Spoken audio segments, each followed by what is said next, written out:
Muy buenos días, ¿cómo están? Aquí estamos nuevamente, como todos los sábados a las 9 de la mañana en Se Presume Culpable. Mi nombre es Alejandra Ojeda Garnero y los voy a acompañar hasta las 10 con distintos temas judiciales que, bueno, hoy estamos en veda, así que no se puede hablar de determinadas cosas, pero bueno, a pensar bien cómo vamos a votar mañana. Y bueno, en los controles, como siempre, el gran Ulises. Hoy vamos a hablar de temas estrictamente jurídicos y tienen que ver con distintas situaciones que se dan, ¿no? Hoy vamos a tratar, obviamente, con abogados especialistas en el tema, sobre el tema de los prófugos en nuestro país.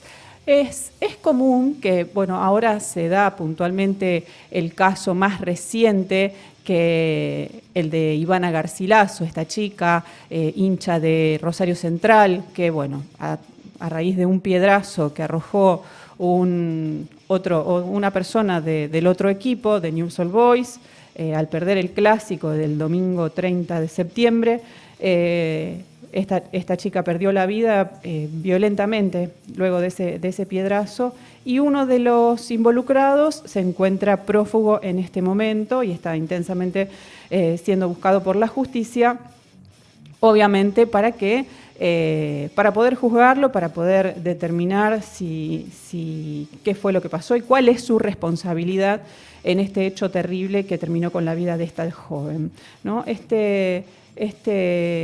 este país no se puede juzgar a las personas que están prófugas. Y bueno, ¿cómo se resuelve, ¿no? esta cuestión? Ya tenemos en línea a nuestros invitados. Bueno, vamos a presentarlos porque vamos a desarrollar este tema y otros más también en relación a qué dice la ley sobre esto y cómo se puede modificar, qué se puede hacer, cuáles serían las posibilidades, y ya los presentamos. El doctor Víctor Corbalán, abogado penalista, y también la abogada penalista Evelyn Coaín. ¿Qué tal? Muy buenos días, ¿cómo están? Muchas gracias por este momento con Se Presume Culpable. Buenos días, Alejandra. ¿Qué Buenos tal? días a vos y a toda tu audiencia. Bueno, muchas La verdad gracias. que es un placer estar acá con vos compartiendo este espacio, Bueno, que te agradecemos mucho. no, por favor, el placer es mío. Bueno, ¿cómo es este tema, los prófugos? No se pueden juzgar a los prófugos en nuestro país. ¿Qué dice la ley sobre esto? Sí, yo creo que como haciendo una previa a esto que vos planteás, es interesante este espacio que generás en tu programa para poder explicar esto que vos marcás como un dilema o una cuestión que surge socialmente y que merece una respuesta. eh, que la debemos dar y que es una obligación también desde el ámbito académico poder explicar a la gente qué pasa en Argentina, en la provincia de Santa Fe, con esto que vos denominás los prófugos, que no se pueden juzgar. En ese sentido, valoramos muchos espacios como estos, en donde bajamos de la cuestión académica reducida a un número cerrado de personas que pueden llegar a entender o discutir sobre este tema y tratar de ponerlo en palabras sencillas a esta cuestión. Así siempre lo ha hecho mi socio en sus años de actividad en la academia, en la facultad, y también sigo yo ese camino en la facultad tratando de explicar académicamente, pero también bajando a la realidad lo que ocurre. Como bien vos decís, en Argentina no se puede juzgar a la persona que es declarada rebelde. Esto viene dado de una tradición española en donde una tradición también que pone el foco en la cuestión de hasta el derecho a defenderse y casi la obligación de defenderse, Ujú, en esta inviolabilidad de la defensa y esta necesidad que te tenés que defender. Y ujú, si no estás presente, no te podés defender. Y ujú, entonces no te podemos juzgar. ujú. Y sobre esa postura, Víctor tiene una batalla que viene dando hace muchos años, con otra mirada sobre eso, que estaría bueno, Víctor, si la podés un poco Sí, comentar. en realidad no es solamente mía, porque con el doctor Superti compartimos la cátedra durante muchos años en la ONR a partir de un concurso que para nosotros fue siempre un orgullo, porque el jurado era nada menos que el doctor Zaffaroni, el doctor Caferata Nores, dos insignes juristas, y desde aquella época siempre miramos lo que pasaba en el país del norte, en Estados Unidos, y lo que pasaba en nuestro país, con idénticos dispositivos constitucionales. Porque como todos sabrán, nuestros constituyentes en su momento lo que hicieron fue copiar el texto de la Constitución de Estados Unidos y ponerla en el año 1853 para que sea jurada ese 1 de mayo en Paraná y dar comienzo a la organización nacional. Bueno, con idéntico texto, como decía, en Estados Unidos, a la persona que se escapa, que se prófuga, que no quiere estar detenido, bueno, esa persona es igualmente juzgada en rebeldía. Lo juzgan igual, porque bueno, lo que se entiende, y creo que es lo mismo se debe entender acá en la Argentina, de que esa persona no quiere someterse al proceso, en realidad no quiere ejercer el derecho que le da la Constitución a defenderse. Lo que está haciendo esa persona es decir, yo no me quiero defender y por lo tanto me escapo, me voy. Bueno, si me quieren juzgar es cosa de ustedes, yo no me voy. Sin embargo, en nuestro país la Inquisición, ese pensamiento tan fuerte de concentración de poder, impidió siempre que se llegara a esa conclusión y se permitiera, como ocurre en materia civil o en comercial o en laboral, que se juzgue en rebeldía. Acá cuando se convierte en prófugo, directamente se paraliza la causa y esta persona es beneficiada con el tiempo, con un sobreseimiento porque se ha prescripto la acción penal. O sea, le dan un premio. Usted es prófugo, bueno, muy bien, por haber sido buen prófugo, que nunca lo encontramos, le damos el premio del sobreseimiento. Lo que es un absurdo. La sociedad se queda sin juzgar y lo grave, que acá está la cuestión, eminentemente práctica de por qué estamos en contra de este sistema, es que se pierde la prueba. Porque muchos hechos, y no quiero hablar concretamente de lo que le pasó a esta pobre simpatizante de Central, porque es una causa que está en trámite y tratamos de evitar hacer esas referencias, pero a cualquier persona que se encuentra en un escenario donde ha ocurrido un delito, los testigos tienen que declarar en el juicio lo que vieron. Y si pasa el tiempo, lo más probable es que se olviden lo que vieron. Si el juicio se hace 10 años después, 12 años después, muy probablemente o no estén mal los testigos o no se acuerdan de lo que vieron. Entonces, la importancia de la prueba hace que no podamos depender de la voluntad del prófugo para poder producirla. A la prueba hay que producirla independientemente de la ausencia o presencia del imputado. Si está presente, fenómeno, que venga a controlar la prueba. Pero si no está presente, igual se produce la prueba. Total, se le pone un abogado de oficio, salvo que él antes de irse haya tenido la consideración de dejarlo nombrado. Pero bueno, lo importante es que la prueba se produzca delante de un tribunal que pueda ser controlada por el representante de este prófugo, de manera tal de que no perdamos tiempo y pocos días después del hecho ya esté concretada la declaración de los testigos que vieron lo que pasó. Que eso es lo importante y para poder un tribunal dictar una sentencia condenatoria. Sin pruebas no va a poder. Y la obligación de probar la tienen los fiscales, no la tiene la defensa. Entonces, el que tiene que probar, que es el fiscal, no puede depender de la voluntad del acusado para poder realizar el juicio. Tiene que depender exclusivamente de él y de sus pruebas. De verdad que con idénticos dispositivos constitucionales no vemos ningún inconveniente. Sin embargo, la resistencia de una suerte de garantismo exacerbado, de un garantismo que no es el que quiere la Constitución. La Constitución quiere que una persona se pueda defender, pero no quiere la impunidad de ninguna manera. De esa mano se ha impedido reformar la legislación argentina y concretar esta posibilidad de juzgamiento en rebeldía. Sin embargo, y con esto voy cerrando la idea, en Santa Fe, desde el año 2014, desde que rige este nuevo sistema, existe la posibilidad de un juzgamiento en rebeldía, pero siempre a partir de que por lo menos el acusado haya asistido a la primera audiencia de debate. Fue lo más que se consiguió. Si fue a la primera audiencia de debate, después se escapa o después no concurre más, porque estaba en libertad, no hay problema. Igual se lo va a juzgar, igual se va a producir toda la prueba, igual se va a dictar sentencia, en ausencia. En cambio, en el resto del país, no.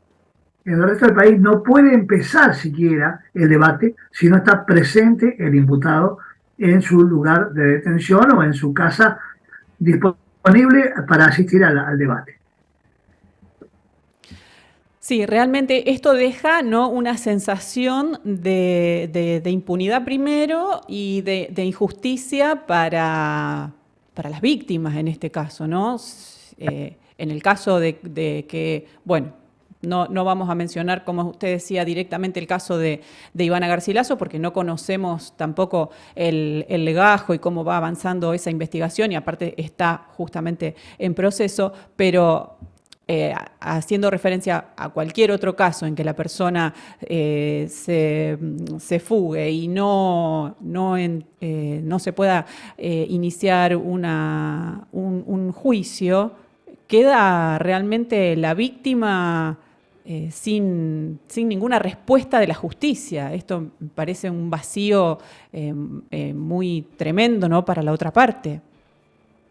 Sí. En general la sociedad queda mirando cómo pasa el tiempo y esperando que se produzca la prescripción, porque la prescripción, que es algo bueno, aunque no lo entiendan así, porque demuestra que con el paso del tiempo, si esta persona no ha vuelto a cometer delito, en realidad, si la pena lo que busca es que la persona no vuelva a cometer delito, esa es la finalidad de la pena, no puede ser meramente un castigo, sino evitar la reincidencia, cosa que no ocurre por otro tema que tendríamos que analizar en algún momento. Lo que sucede es que no tiene sentido aplicarle una pena a una persona 15 años después de que ocurrió un hecho. Pongamos, no tiene sentido si esta persona se ha portado muy bien en estos 15 años y no ha cometido nunca más un delito, ¿qué sentido tiene volver a castigarlo? Esto ocurre con los chicos. Claro. Llamarle la atención a un niño por una falta cometida tiene sentido en el momento, claro, no una semana después. Sí. Bueno, hace unos días se conoció un caso de una persona que había sido condenada por femicidio, no por femicidio porque en ese momento no estaba la figura, pero sí por haber matado a su pareja, un hombre, y estuvo 20 años prófugo. Y ahora volvió pidiendo que que ya había cumplido la condena, el solo hecho presentándose, como diciendo, ya prescribió, el hecho de haber estado 20 años viviendo en la clandestinidad fue más o menos como una condena, y pide ahora que, bueno, quede todo saldado, ¿no? Sí. Yo recuerdo, hace muchos años, que llegó a mi estudio una persona diciéndome, mire, yo tengo este documento y es verdadero,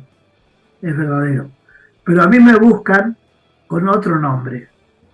Esta es mi verdadera identidad, pero cuando me buscaron penalmente por la comisión de asaltos a bancos en la provincia de Buenos Aires, creían que mi nombre era otro. Y he estado prófugo hace 25 años, una cosa así. Uh-huh. He desarrollado una nueva vida, tengo mi familia, mis hijas están en la universidad. Bueno, nadie sabe nada de mi pasado. Yo necesito que no esté más esta mancha en mi prontuario, porque si algún día se descubre que que aquel nombre y apellido por el que me buscaba coincide con mi verdadera identidad, se van a llevar una sorpresa a mi familia y no quiero que eso ocurra. Efectivamente estaba todo prescripto y fue una cuestión de trámites burocráticos nada más. En todo el país figuraba la captura de esta persona pero con otra identidad. Él no había cometido nunca más un nuevo delito y fueron cerradas todas las causas y este hombre pudo vivir tranquilo el resto de sus días. Uh-huh. Obviamente el prófugo no la pasa bien, esto no. Hay que decirlo también. Sí. no es fácil vivir siendo prófugo, ¿no? Hay que tener recursos económicos en principio, no utilizar ninguna tarjeta de crédito, débito, no dejar rastro en ningún lado, como para que pueda, digamos, hoy en día con la tecnología es fácilmente rastreable y ubicable una persona en cualquier lugar del mundo. Sí. Y Víctor, por otra parte, perdona. No, lo que te iba a decir es, vos contaste esta historia y nos ha pasado otras veces que hemos tenido personas que se encontraban prófugas, y está bueno también que vos puedas contar desde el rol del abogado qué actitud tomar frente a la consulta de una persona que te viene a decir estoy prófugo hace X cantidad de tiempo o me busca la justicia. ¿Cómo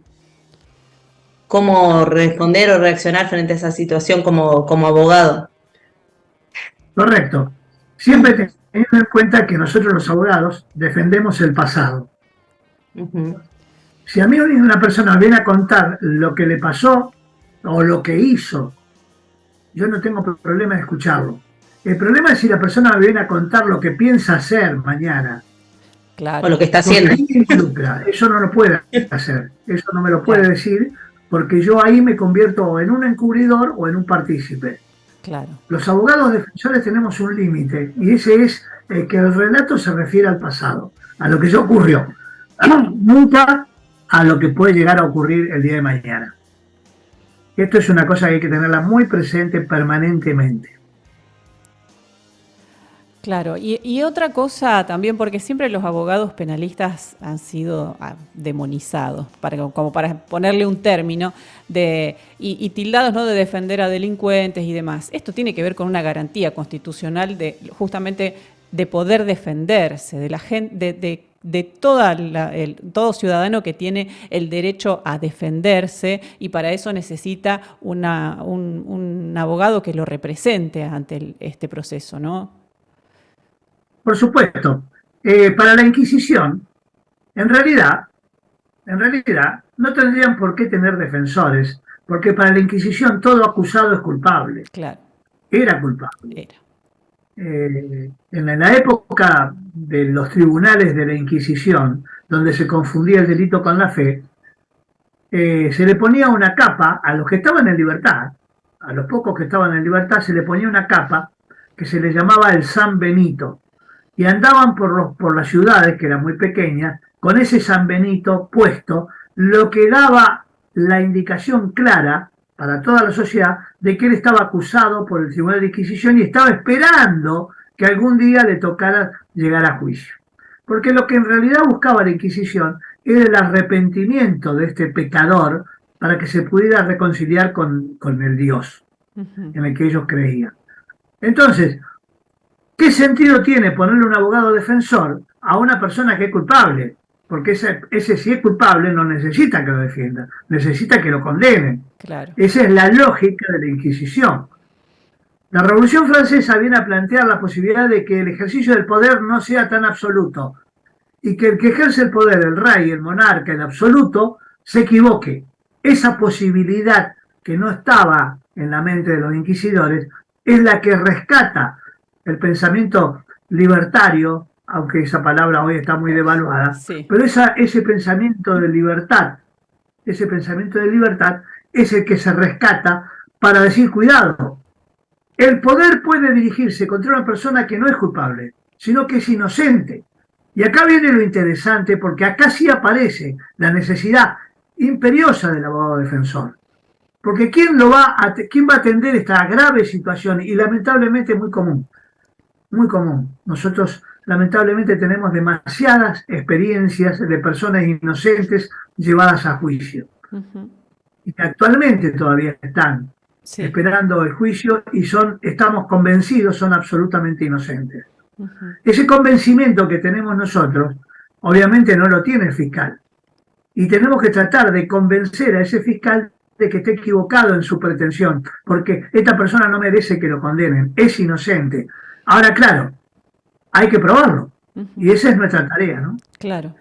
Bueno, así también en los estados donde existe la pena de muerte, ¿no? Otro tema complejo también que es para abordar en otro programa. se ha ejecutado a personas que después con los años y con el avance de la tecnología y de nuevas investigaciones y análisis de pruebas con otras tecnologías se ha demostrado su inocencia, pero ya habían sido ejecutados por digamos, la pena de muerte que se aplica en otros países. Eso es terrible. Bueno, acá, sí. Perdón, No, Alejandra. no.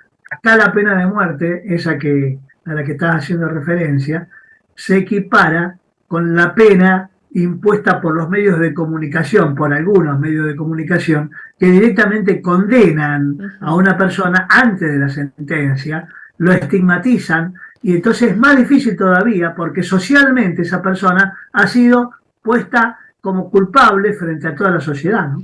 Sí, La verdad que se instala. Sí, sí, obviamente. Los medios se han convertido, y algunos periodistas y algunos medios se han convertido, o se creen, mejor dicho, jueces, con más atribuciones incluso que un juez que es el que juzga y demás. Es complicado porque esa condena mediática y social nunca deja de existir, digamos, siempre queda el manto de sospecha sobre las personas que fueron condenadas mediáticamente y bueno, en este espacio tratamos de revertir eso, ¿no? De mostrar las cosas como realmente son y no hacer digamos, juzgar antes de que se produzca el juicio verdadero, digamos, en la justicia en los lugares donde corresponde.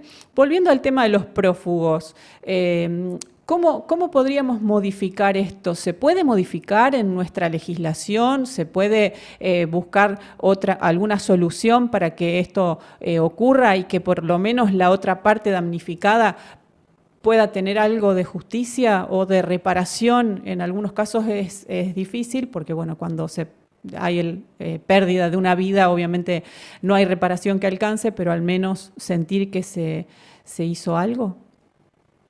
Sí, por supuesto. Nosotros venimos propiciando la reforma de toda la legislación en todo el país, que son los códigos procesales los que hay que reformar, tanto el de la Nación como el de todas las provincias, para que una vez producida por lo menos la audiencia imputativa, o sea, una vez que esta persona conoce fehacientemente que está siendo atribuido un hecho, le ha sido atribuido un hecho por el fiscal, que tiene características de delito, que hay pruebas contra él y que eventualmente el día de mañana se lo va a llevar a juicio, a partir de ese momento, si se convierte en prófugo o si se queda, da lo mismo, el juicio se va a hacer igual.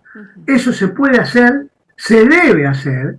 Los políticos tendrían que escuchar esta mirada que me parece que es la correcta, que es la mirada que tiene que ver con el antecedente norteamericano, para corregir no solo sino otro grave error que contiene la mirada que es demasiado exacerbado en su garantismo. Me refiero a aquella que le permite al imputado mentir en su declaración, sin ninguna consecuencia. Eso es otra barbaridad. Eso es otra cosa que no está permitida. Y sin embargo, usted va a encontrar autores de mucha resonancia, de mucha trayectoria, que entienden de que las personas, en ese derecho que tienen a guardar silencio, también tienen derecho a, si quiere hablar, a decir cualquier disparate. Y no es así. En los Estados Unidos, con la idéntica constitución que la nuestra, la persona dice, voy a declarar y debe decir la verdad, porque está declarando delante de un tribunal, porque esto es muy serio. Es más, si se descubre que miente, comete un nuevo delito, que es un perjurio frente al tribunal, porque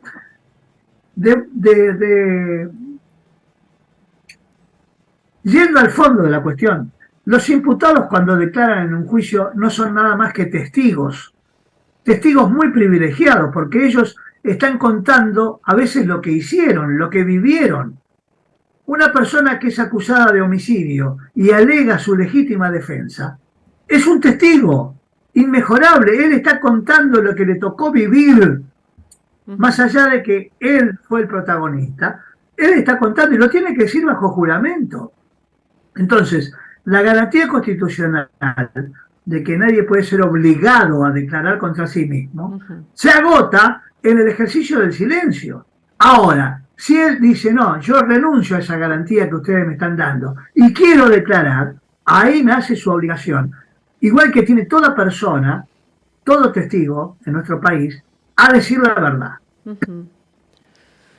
Sí, es un tema complejo, ¿no? Pero tiene sentido, mucho sentido en lo jurídico, porque, bueno, no se entendería por qué puede mentir, ¿no? Una persona es algo, hasta suena como absurdo, ¿no? Entonces, realmente sería importante que esta legislación se modifique y sobre todo el tema de los prófugos, ¿no? Y esto, la obligación de decir verdad, parece más que obvio, ¿no? Tener que aclarar esto me parece como un contrasentido.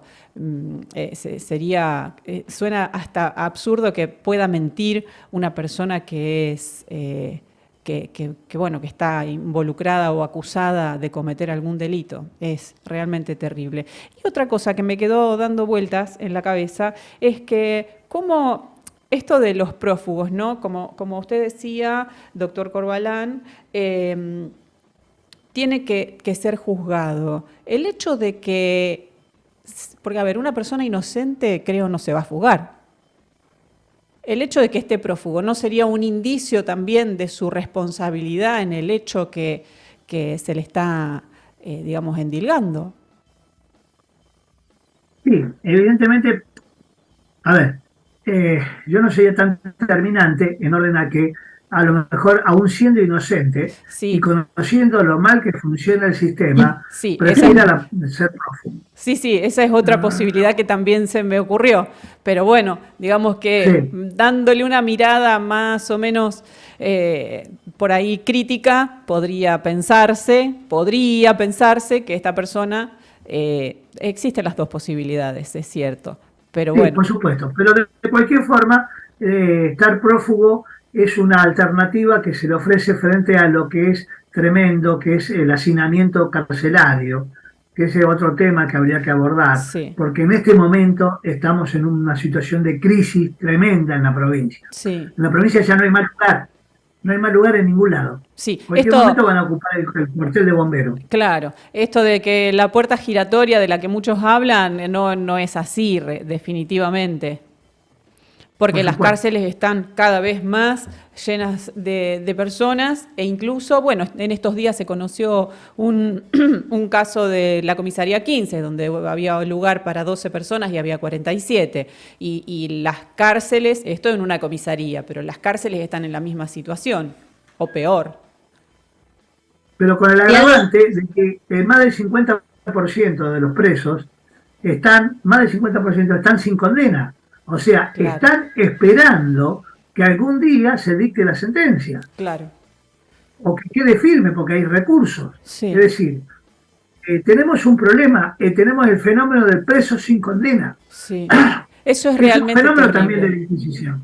Pero eso es terrible, ¿no? Porque inclusive estas personas que están en prisión preventiva, digamos, que están esperando a ser juzgadas y demás, o esperando condena, no están en el régimen penitenciario. ¿Cómo es esa situación? La Asociación de Abogados Penalistas presentó en estos días un informe sobre eso. ¿Cuál es puntualmente la situación que se vive ahí? La situación es un hacinamiento despersonalizado. Tanto las cárceles como las comisarías son depósitos infecto-contagiosos de cuerpos de seres humanos que han perdido su dignidad totalmente. Estar preso en este momento significa depender de que los familiares le lleven la comida, porque no es imposible comer lo que facilita el Estado. Eh, los clientes que hemos tenido en esta situación, nuestros defendidos, realmente, si no fuera por los familiares que les llevan la comida, no podrían de ninguna manera subsistir con lo que le están dando. Los lugares de hacinamiento son manejados por cabecillas de cada pabellón. El verdadero dueño del poder en la cárcel es el líder de cada pabellón, no es el director de la cárcel. El director de la cárcel quiere mandar a un pabellón a una persona que recién ingresa, tiene que contar con la aprobación del líder de ese pabellón. Si no se lo aceptan, directamente no lo haga ingresar porque va a ser para problemas. Y es lo que definitivamente ocurre, ¿no? Después vienen las peleas internas porque le metieron a alguien que no estaba autorizado por el líder del pabellón. Claro. Lo importante porque, bueno, estamos hablando de personas que están privadas de la libertad por haber cometido algún delito, acusadas, otras condenadas y demás. El punto acá es que, bueno, la gente en general, ¿qué piensa? Bueno, estas personas que cometieron delito y demás merecen lo peor, porque bueno, muchas veces es común escuchar esto, ¿no? Que se pudran en la cárcel. Es importante saber y que la gente tenga presente que el único derecho que pierde una persona que cometió delito es el de la libertad. Todos los demás siguen vigentes. Entonces, no está bien que vayan a lugares donde se vulneran absolutamente todos los derechos de las personas, porque lo único que perdió fue la libertad. Y vivir en esta situación de hacinamiento, de falta de alimentación adecuada, de falta de prestación de salud, en un lugar donde están completamente hacinados, realmente es inhumano, ¿no? Y pensar que a cualquiera nos puede pasar de tener un hecho involuntario y que poder llegar a estar en una situación de esa es terrible. Efectivamente. Es así. Porque Bueno. si la prisión preventiva, el tiempo que está preso a la espera del juicio, no superara los 90 días, para poner un plazo corto, pero que perfectamente en 90 días cualquier fiscal, si tiene elementos, puede hacer una acusación. Si tiene elementos, si no tiene elementos, no tiene sentido que lo tenga preso. Claro. Pero si lo tiene preso, en 90 días tiene que hacer una acusación. Y si son 90 días, nadie se quejaría, porque en 90 días ninguna persona se modifica en su estructura. Claro. Ahora, cuando la persona tiene que estar 2 o 3 años esperando, sin certeza de cuándo va a empezar el juicio, el asunto cambia.